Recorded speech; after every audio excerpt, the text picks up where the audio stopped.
ঘুরে ঘুরে দেখলাম আমি বাঙ্গালো বিহারে কৌশে পাকের চর্চা হচ্ছে সবার ঘরে ঘরে। কেন কৌশে পাক এবার বলি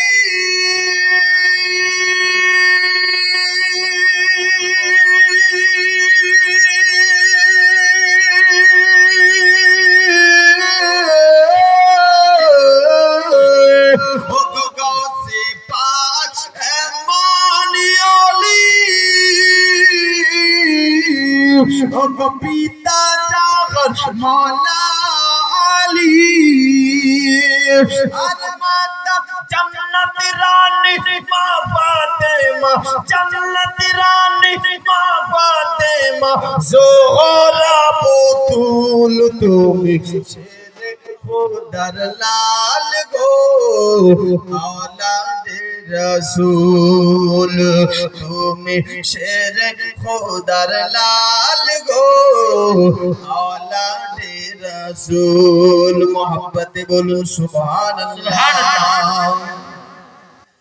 ও গৌসে পাকের কথা শুনে যারা যারা জ্বলে, জোরে বল সুবহানাল্লাহ। জ্বলে কি না কিছু মানুষ কবিতায় বলছে তার ছলে। গৌসে পাকের কথা শুনে যারা যারা জ্বলে আর হাসরেতে রবে না সে দয়াল নবীর দলে, হাসরেতে রবে না সে দয়াল নবীর দলে।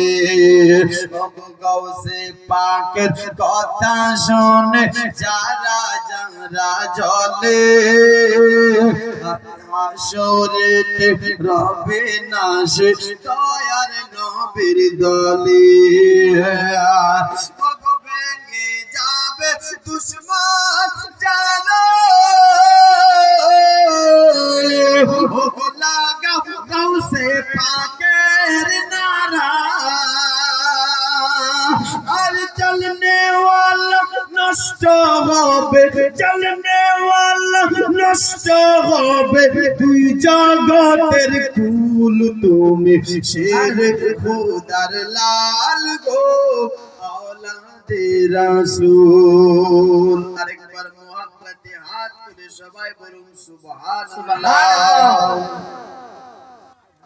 সকাল সন্ধ্যা মনে পড়ে গৌসে পাকের কথা, বলো সুবহানাল্লাহ। মনে কার পড়ে জানে?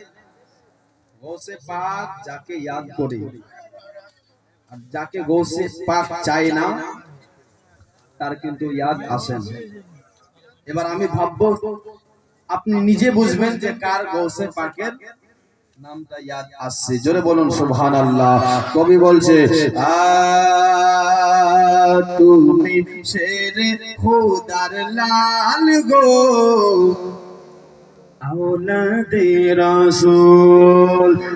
সকাল সন্ধ্যা মনে পড়ে গৌসে পাকের কথা, আমি কি করিব ঘুরে বেড়া চাই না ঘরে থাকা।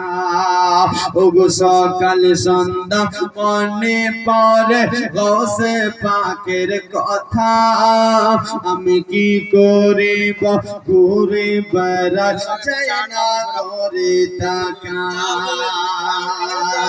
কে ওগো গৌসে পাক দয়া করে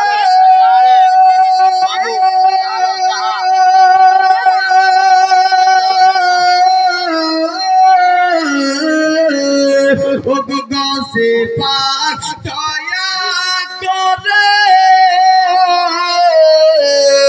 আমায় দেখতে দিও স্বপ্নের ঘরে। সারা জীবন রইব পরে, সারা জীবন রইব পরে তোমার পায়ের ধুল তুমি শেরে খোদার লাল গো আওলাদে रसूल तुमी शेरे खुदार लाल गो औलाद रसूल